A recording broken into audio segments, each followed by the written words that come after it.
E o evangelho de hoje se encontra em Mateus, capítulo 14, versículos 22 a 36.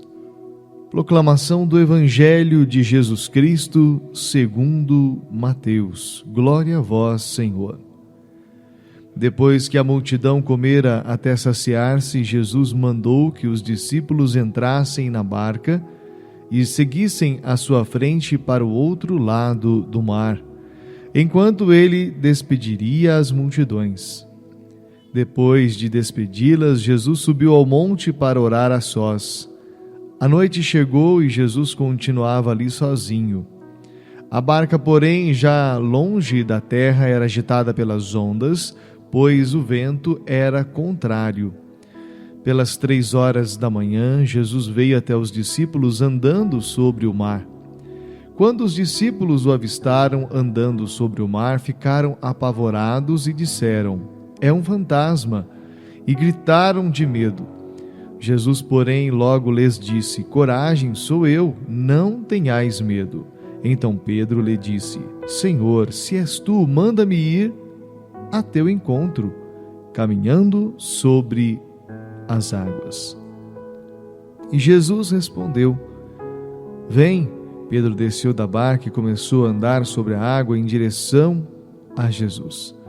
Mas quando sentiu o vento, ficou com medo e, começando a afundar, gritou: "Senhor, salva-me!"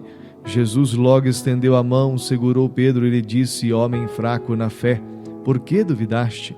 Assim que subiram na barca, o vento se acalmou. Os que estavam na barca prostraram-se diante dele, dizendo: "Verdadeiramente, tu és o Filho de Deus." Após a travessia, desembarcaram em Genezaré. Os habitantes daquele lugar reconheceram Jesus e espalharam a notícia para toda a região. Então levaram a ele todos os doentes e pediam que pudessem ao menos tocar na barra de sua veste. E todos os que a tocaram ficaram curados. Palavra da salvação, glória a vós, Senhor. Queridos irmãos e queridas irmãs, nós queremos meditar hoje a graça e o senhorio de Jesus, que sobre nossas vidas constantemente está. A graça e a sua manifestação, mostrando que é Senhor, é revelada a cada instante em nossa vida, uma vez que nós sabemos ser Ele o Senhor da vida. Então, ninguém vive porque quer, apenas vive pela graça de Deus. E os discípulos entenderam muito bem isso. Mas é claro que, assim como na vida dos discípulos, na nossa também não é diferente, temos aí situações dos ventos contrários, das tempestades que querem tirar de nós a confiança, a fé, a certeza do cuidado, do senhorio, a certeza de que Ele está cuidando de todas as coisas. Não é verdade mesmo que muitas vezes nós paramos e nos deparamos conosco mesmo em medo, em um momento em que nós acuamos, recuamos, o medo nos paralisa e nos faz então recuar na fé e até mesmo nos passos que nós estamos dando na vida. É isso que acontece na palavra de hoje. Aqueles que estão confiantes no Senhor, aqueles que oram, aqueles que creem na sua misericórdia, esses não têm medo. E Pedro é a imagem daquele que está com os olhos no Senhor, esse que confia, esse que espera, esse que vê Jesus, escuta Jesus e vai ao encontro dele. Já os discípulos na barca mostram a imagem daqueles que estão olhando para Jesus, estão querendo caminhar com ele, mas não estão ainda com os olhos fitos nele, não estão ouvindo a sua voz, a ponto de lançar-se e deixar a desconfiança para confiar inteiramente no Senhor. E Jesus dá o exemplo, Ele é o Senhor de todas as coisas, Ele é o modelo. Nós somos cristãos porque queremos viver como Cristo, a imagem de Cristo, e Cristo mostra como nós devemos agir. Primeiro sendo aquele que é de oração, ou seja, aquele que está na comunhão com o Pai, porque Ele está nesta noite, subiu ao monte para estar na presença do Senhor, Ele está na presença do Pai em oração, a sós. E a noite vinha, e iniciando aí a madrugada, ele estava lá, rezando, orando ao Pai. Então, meu irmão e minha irmã, nós vamos aprender com Jesus, e essa dinâmica desta passagem do Evangelho, a confiar através da oração. Como é que eu sou forte? Como é, ainda há pouco eu dizia, Pedro que fita os olhos, Pedro que está ligado em Jesus, intimamente ligado, confiante. Como é que eu vou estar confiante, forte, se eu não estou confiando no Senhor? Porque por mim mesmo eu sei a minha fragilidade, a minha pequenez, a minha pobreza, mas pelo Senhor e com o Senhor, aí sim eu posso ir longe. Então, Pedro, quando ouviu Jesus, e aqui está o segredo, na oração eu preciso ir falar, eu preciso conversar, é um diálogo com o meu Senhor, mas eu preciso escutar, e a sua palavra vai me dar direção, vai me dar força, vai me exortar, vai me corrigir. E Pedro mostra isso quando eles estavam todos com medo. Jesus vem caminhando sobre as águas, aí eles parecem ficar mais apavorados ainda, porque não reconhecem, é um fantasma, diziam.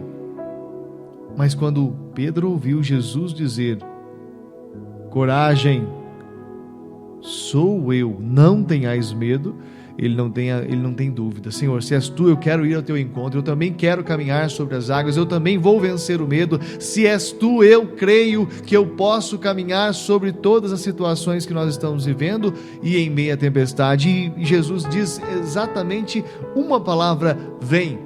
E Pedro já não tem dúvida, vai ao encontro. Meu irmão, minha irmã, a oração faz-nos caminhar, a oração faz-nos sair da barca, da nossa vida confortável, para ir ao encontro de Jesus e caminhar sobre o mar que representa essas tempestades, esses problemas. É claro que Pedro afundou, é claro que Pedro teve medo, em determinado momento ele afundou e pediu socorro, e nós também vamos ter momentos que vamos sucumbir, vamos ter momentos em nossa fragilidade em que vamos tirar os olhos de Jesus e vamos começar a afundar, mas eis que o Senhor está com as mãos estendidas para pegar aquele que confia nele. Então, meu irmão, minha irmã, é preferível sair da barca do que ficar nela com medo. É preferível dar passos em Jesus, e mesmo que eu afunde, Ele vai me socorrer, do que eu ficar ali esperando acontecer. Deus te fez para brilhar, para ser luz como Ele é, brilhar e iluminar, ser sal da terra, luz do mundo. Então só vai ser sal da terra e luz do mundo aquele que se expor, aquele que se colocar adiante. E aqui nós não podemos ver apenas o lado, como nós sempre vemos, o lado ruim, o lado negativo de Pedro, que duvidou, afundou. Não, temos que ver que ele teve a coragem de, ouvindo Jesus, sair ao encontro dele. E quando eles voltaram para a barca, eu gosto muito dessa volta, o mar se acalmou. Ou seja, quando eu ajo, quando eu vou até o encontro do Senhor, ainda que eu tenha medo, ainda que eu tenha insegurança, Ele vai me levantar. E quando eu voltar para a barca, Ele vai me colocar na calmaria novamente. Vai mostrar para todos que o Deus que eu confio, o Senhor que eu espero, é o Deus que acalma as tempestades. E se eu não acredito que Ele acalma a tempestade da minha vida, se eu não confio, meu coração não se acalma nele, não vai se acalmar em mais ninguém, não vai se aquietar em mais ninguém. E aqui a tempestade muitas vezes está dentro de nós, e acontece dentro da nossa vida, dentro dos nossos pensamentos, dos nossos sentimentos. Então, meu irmão, minha irmã, eu convido você a pedir a Jesus hoje essa graça, a graça de, ouvindo dizer que é Ele, não ter medo, nós possamos confiar e nos lançar como Pedro. E não importa se vai afundar, não importa se você vai sucumbir, Ele estará ali para colocar na barca, e depois vai nos levar, como foi ali a embarcação, desembarcou em Genezaré, e ali mais milagres e prodígios, mais pessoas que queriam ao menos tocar nele, porque sabiam que dele saía uma força capaz de transformar. Ou seja, não se inquiete, não fique duvidoso, é o Senhor que está dizendo: sou eu, é o Senhor que está dizendo, na sua tempestade, eu preciso te acalmar. Mas você quer sair da barca? Você quer deixar o barquinho? Isso significa, você quer deixar que eu comande? Você quer confiar em mim e dar os passos? Senhor Jesus, dai-nos a capacidade, dai-nos a graça de, ouvindo agora a sua voz dizendo: não tenhas medo, sou eu, ouvindo o Senhor dizer: vem, como Pedro, dai-nos pelo poder do teu Santo Espírito a fé, a confiança, a certeza na vossa misericórdia. Sim, Senhor, não importa se no caminho ao teu encontro nós vamos afundar, não importa se nós vamos sucumbir, não importa se nós nos distraímos facilmente e tiramos os olhos de ti. O que importa é que nós, confiando no seu amor, na sua misericórdia, sabemos que o Senhor nos socorre, nos guarda e nos permite andar sobre as águas junto contigo. Sim, interiormente nós entregamos as perturbações, os sentimentos acelerados, pensamentos acelerados, um turbilhão que está dentro de nós, para que o Senhor possa nos acalmar, nos trazer agora a tua paz. Sim, Senhor, e que assim possamos testemunhar ao voltar para a nossa barca, para a nossa vida, ao estar na onde nós devemos estar, testemunhar que o Senhor é Senhor de todas as coisas e pode tudo, até mesmo acalmar as tempestades interiores do coração. Glória ao Pai, ao Filho e ao Espírito Santo, como era no princípio, agora e sempre. Amém.